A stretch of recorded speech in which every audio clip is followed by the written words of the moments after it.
Hi there, this is Sarah Corse, Senior City Planner with Denver's Community Planning and Development. This is a virtual presentation for the second Advisory Committee meeting for the Stadium District Master Plan implementation. This presentation includes an update on the progress of regulatory tools, including information on zoning and design standards and guidelines. This presentation has four main parts: the project overview, the preliminary zoning framework and approach, other steps to achieve the vision, and next steps. Before we begin, we want to thank you for your continued involvement and for taking the time to review this presentation. The City and County of Denver is continuously evaluating the best options to deliver information to our community, so thank you for your patience and being involved with this process. Next is the project overview. The Stadium District Master Plan was adopted in June 2019, and this plan sets the long-range vision and guiding principles for the area south of the Broncos football stadium. The master plan is considered a policy document, meaning it sets the framework under which future implementation decisions are made. We are currently in the process of implementing the plan. The city's role in this process is to evaluate existing tools or create new tools to promote or allow the recommendations and strategies within plans to be implemented through future development and projects. This stage of the process will ultimately result in new or updated rules and regulations. Following this, there will be opportunity for individual property owners to apply for rezoning and submit development applications. This stage is also when development agreements would be finalized, which would include commitments for affordable housing. The end of this process will hopefully result in development that the community can enjoy for years to come. The main purpose of the city's work is to implement the Stadium District Master Plan by using plan guidance to inform updated or new rules and regulations. The main components of this process are evaluating and developing new or updated zoning and design standards and guidelines. These will be described in more detail later in this presentation. The master plan provided key recommendations and strategies that set the framework for what should be achieved through implementation. In community planning and development, our rules and regulations primarily control land use and built form, which you will see is a main focus of this presentation. New or updated rules and regulations will generally apply to the Stadium District Master Plan boundary, which is outlined in the black dashed line in the diagram. This area will have new design standards and guidelines applied to the entire area, as well as new or updated zoning available for individual property owners to request. This presentation does not cover every aspect of the progress of this project, so to supplement this presentation, we have also created a document called the Project Framework Interim Report. This document contains more information on the background and context, project purpose, summary of existing regulatory tools, and approach for new or updated regulatory tools. Additional project documents and meeting materials will be available on the project's webpage at www.denvergov.org/stadiumdistrict. As the project progresses, we will update the report and include additional information as it's available. This project includes a few different components. Our focus today is to discuss the city-led processes at the top of the timeline. The city is leading community engagement related to regulatory tools, which includes several advisory committee meetings and community open houses. The community engagement is for community members to have the opportunity to provide input on the city's approach to update existing tools or create new tools, and to ensure alignment with the vision, recommendations, and strategies identified in applicable plans. As we will describe later, any approach to new or updated zoning will be implemented through a text amendment to the Denver Zoning Code. The city will also adopt new design standards and guidelines. We are aware the Metropolitan Football Stadium District has gone through the Large Development Review, or LDR, process and is interested in developing. Before any development can happen, they will need to go through other processes that include creating an infrastructure master plan and committing to a development agreement. These processes may parallel some of the work the city is doing to implement the plan. Once the city has finished developing new or updated rules and regulations, the Stadium District will have the opportunity to request for rezoning. Hi there, this is Christopher Johnson, Principal City Planner with Community Planning and Development, and I will introduce the preliminary zoning framework. The first question we asked ourselves was, are there existing zone districts today that could fully achieve the recommendations in the master plan? And the answer was, well, not exactly. However, we do think we can use a combination of both existing and some new tools to more fully achieve the plan guidance. So what does this combination of existing and new tools look like? Through the work that we have done since the last advisory committee meeting, we have identified a preliminary framework that we feel will appropriately guide the future land use and built form for the area. First, we propose to allow mixed-use urban center zone districts, as well as creating a new zone district that allows taller buildings if they comply with special conditions. In addition to the base zone districts, then, we propose to apply a design overlay and design standards and guidelines to the entire area. In summary, here's a diagram of how this combination of tools would guide future development. The base mixed-use zone districts will establish the minimum baseline quantitative requirements for development. Then the design overlay will add to or modify the base zoning in some important aspects, especially related to building shaping and active uses. And then finally, the design standards and guidelines add the last layer of more qualitative design and land use expectations for future projects. Now Sarah is going to go into more detail about each of these individual components.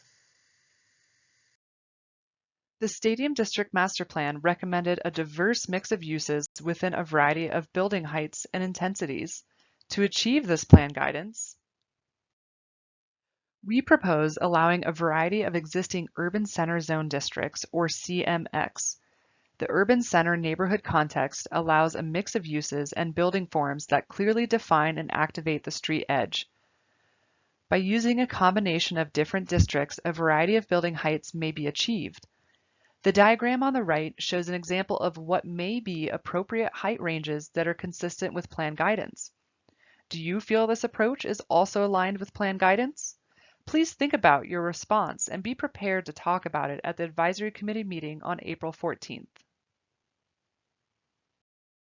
The master plan also recommended allowing buildings up to 30 stories if those buildings meet specific requirements. To achieve this plan guidance, we propose creating a new urban center 20+ zone district. Our approach would be to only allow the point tower building form to be used for any building above 20 stories. Note, this building form has strict size limitations for the building's scale above 5 stories. The diagram on the right shows an example of what may be an appropriate area to allow this zone district to be applied that is consistent with plan guidance. Do you feel this approach is also aligned with plan guidance? Please think about your response and be prepared to talk about it at the advisory committee meeting on April 14th. The master plan also recommended reducing building mass and incorporating active, pedestrian-oriented development. To achieve this plan guidance, we propose applying a design overlay in addition to the base zone districts just described. The intent of a design overlay is to modify the underlying zoning standards to reinforce the desired land use and urban design character. The components of the design overlay will likely require additional building shaping through mass reduction standards, parking garages to be wrapped with active uses, additional requirements for active uses at the street level, and increased windows and transparency at the street level. The urban center base zone districts do not require any significant building shaping, so a key component of a potential design overlay is the ability for it to require mass reduction. Mass reduction is achieved by requiring certain stories of a building to fill a smaller percentage of an area than the floors below. The image on the right shows a building that has reduced mass on the upper floors. The area in reddish orange outlines where the mass reduction is, and where the upper floors would have been if there was no mass reduction. The urban center base zone districts do not have standards relating to the visibility of parking garages. So, another key component a design overlay can address is promoting development to wrap parking garages with active uses. What this means is that a parking garage becomes internal to a building and the building's uses fully surround the parking. Wrapping parking conceals parking, creates a more vibrant street front, and puts more eyes on the street to support safety and pedestrian comfort.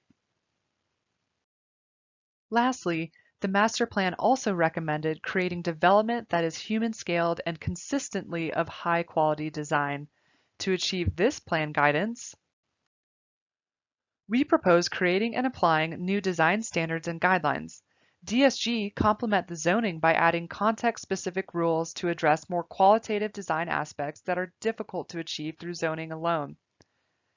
Items that zoning mostly doesn't cover, but DSG can cover in detail are site organization, building mass and scale, facade design and site details, and the interface of the buildings to the street or public realm. How are DSGs applied? First, a development application would be submitted. If they are within a design review area, then that project would be subject to meeting the criteria set forth in the applicable design standards and guidelines. The DSG consists of three main components. Intent statements establish the objectives to be achieved for each topic. A potential topic could be building mass and scale. Design standards set a prescriptive criteria for achieving the intent statements. Design guidelines provide additional or alternative suggestions to achieve the intent statements. We will show you an example. In this example, the intent statement says for the development to activate the public realm through a variety of uses and architectural design elements. The design standard says the street-level non-residential active uses shall be focused at building corners. Here, a cafe is located near the corner of the building. And the design guideline states that enhanced setbacks and open spaces should be designed to complement adjacent building uses. Here, an enhanced setback was located adjacent to the cafe to allow for outdoor seating.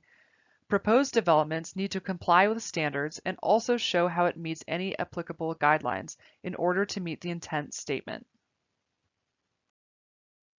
In summary, the approach we just outlined is again represented in this diagram. We would like to confirm with you if this is an appropriate approach and get your feedback on it.